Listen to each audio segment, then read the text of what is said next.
Welcome to the 20-Minute Manager Good to Great in Ag Labor Management webinar series. In only 4 minutes, this video summary of the webinar will take you through some best practices in employee performance management. Once again, I'm your host, Liz Higgins with Cornell Cooperative Extension's Eastern New York Commercial Hort Team. The expression performance review tends to make even good managers and good employees nervous, but it shouldn't. Done right, regular feedback can be a tool to improve the work environment and increase job motivation and satisfaction. Among items that are very important to workplace satisfaction are clear expectations. Most people feel more comfortable in a work environment where they know what's expected of them. Among the items that were very important to job motivation were knowing when you're succeeding, opportunities for training and growth, and recognition and rewards for doing a good job.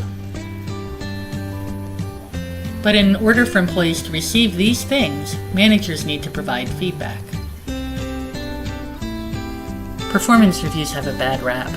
They can be stressful for both managers and employees because often there isn't enough communication during the work year, such that neither knows what the other party is really thinking. Whatever you do, don't use performance reviews to discuss discipline issues for the first time. The performance review should not be a Festivus celebration like from the Seinfeld episode where you have the airing of the grievances.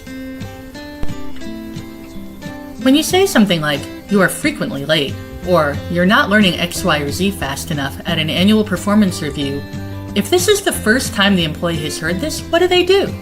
Then it often becomes a "yeah, but" situation.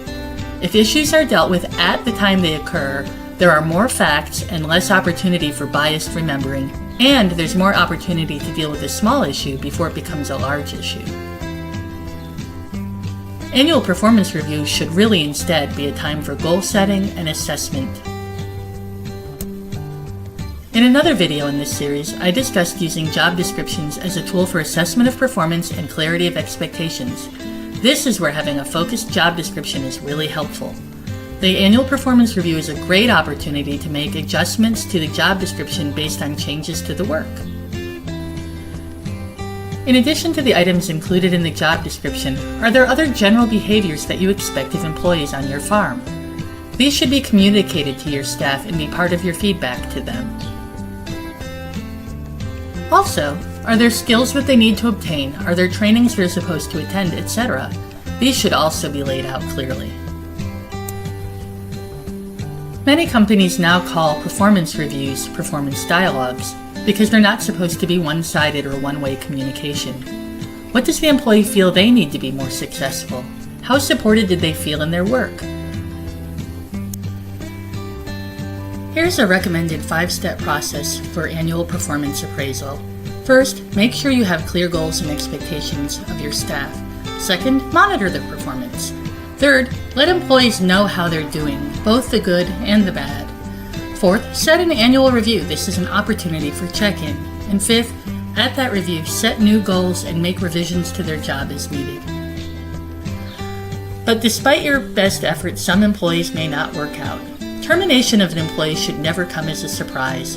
Ideally, if feedback has been given by the time a position reaches termination stage, it should be apparent to both parties that the job is not working. Most of the time when an employee needs to be terminated, either the job is a bad fit for their skills and abilities, or the employee has personal reasons that are a barrier to their success in the job.